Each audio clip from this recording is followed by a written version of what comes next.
قرآن کہتا ہے کن کے بارے میں؟ حضور کے غلاموں کے بارے میں، حضور کے صحابہ کے بارے میں، والذین معہ، اور جو ان کے ساتھی ہیں، ان کے ساتھ ہیں، اشداء علی الکفار، وہ کافروں پہ سخت ہیں، رحماء بینہم، اور آپس میں نرم۔ قرآن تو یہ کہتا ہے کہ ان کی سختی کفار کے لیے تھی، اور کفار کے کلیجے چیر کے رکھ دیے اور آگے بڑھ گئے، اور تاخت و تاراج کر کے رکھ دیا دنیا کی سپر طاقتوں کو، اسلام کے جھنڈے دنیا کے کونے کونے پہ گاڑ دیے۔ یہ ان کے سینے میں وہ امڑتے ہوئے طوفان تھے جس کے آگے کوئی ٹھہر نہیں سکتا تھا۔ بدر کی کہانیاں دیکھیں، صرف 2 گھوڑے، 6 زرہیں، 8 تلواریں، اور جن کے پاس تلوار نہیں تھی کھجور کے ڈنڈے توڑ لیے۔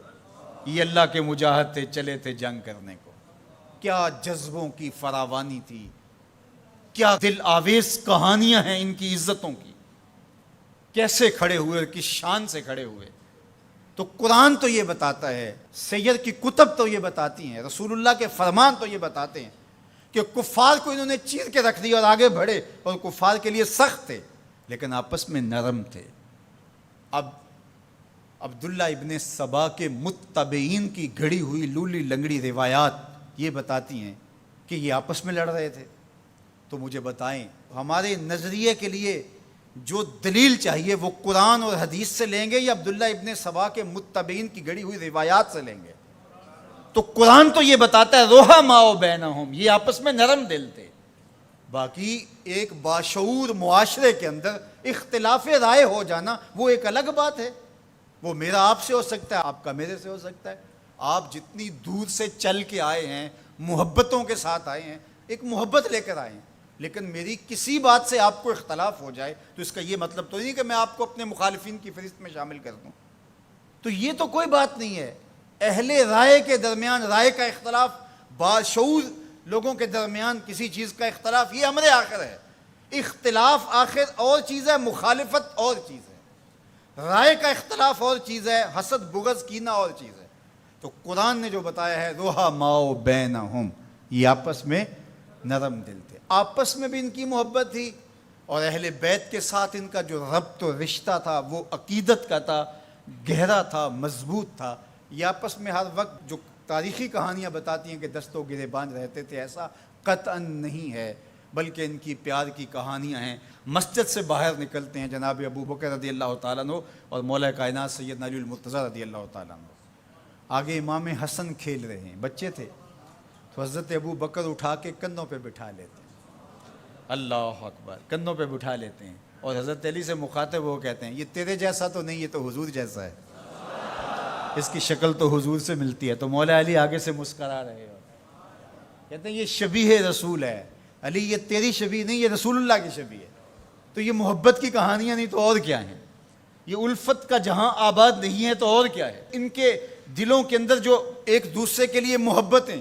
ریاض النظرہ فی مناقب عشرہ مبشرہ میں یہ واقعہ لکھا ہے، حضرت سیدنا علی المرتضیٰ رضی اللہ تعالیٰ عنہ فرماتے ہیں حضرت عمر کا دور خلافت تھا، میں رات کو سویا تو خواب دیکھتا ہوں۔ خواب میں کیا دیکھا کہ مصلی پہ کھڑے ہیں مسجد نبوی میں حضور اور نماز پڑھا رہے ہیں۔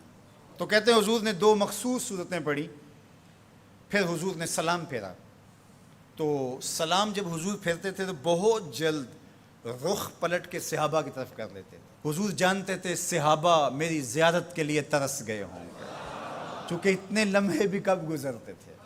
تو حضرت علی فرماتے میں نے خواب میں دیکھا کہ کوئی خاتون باکورہ لے کے کھجوروں کی شکل میں حضور کی خدمت میں حاضر ہو گئے۔ اب جو جتنے بھی نمازی تھے حضور نے ان کو بانٹنا شروع کر دیا، ایک ایک کھجور حضور نے سب کو عطا کی۔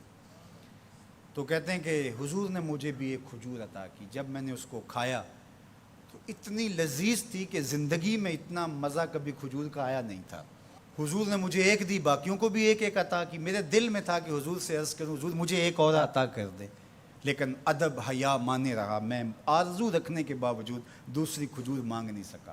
اسی اثناء میں میری آنکھ کھل گئی، آنکھ کھلی تو کھجور کا ذائقہ میرے منہ میں موجود تھا۔ مسجد نبوی میں ادھر اذان ہو رہی ہے، میں نے جلدی سے وضو کیا اور سنتیں پڑھی اور مسجد نبوی میں پہنچا تو حضرت عمر نماز پڑھا رہے تھے، اور جو صورتیں رات خواب میں حضور سے میں نے سنی تھی حضرت عمر بھی وہی تلاوت کر رہے تھے۔ مجھے لگا کہ رات والے خواب کی کوئی تعبیر تو نہیں ہے۔ خیر جب سلام پھرا تو حضور کے طریقے کے مطابق وہ بھی رخ پھیر کے صحابہ کی طرف بیٹھ گئے. میں نے دیکھا ایک طرف سے ایک خاتون کھجوریں لے کر کے بھی آ گئی. اب مجھے پکا ہو گیا کہ خواب کی تعبیر ہی ملے. خیر حضرت عمر بانٹنے لگے تو مجھے بھی کھجور دی. میں نے وہ کھائی تو واقعی وہ بہت لذیذ تھی. حضور سے تو مانگ نہیں سکا تھا, ادب حیا مانے رہا تھا, لیکن جناب عمر سے تو دوستانہ تھا. ان سے میں نے بے تکلف کہہ دیا, عمر ایک کھجور سے کام نہیں چلے گا, مجھے ایک اور دو. تو جناب عمر نے میری جانب مانا خیز نظروں سے دیکھا اور پھر مسکرا کے بولے, حضور نے دی تھی کہ میں بھی دوں. ان کی تو آپس میں دوستیوں کا تعلق تھا, ان کی تو محبتوں کے رشتے تھے, اور ہم ان کو آپس میں کھڑا کیا ہوا ہے.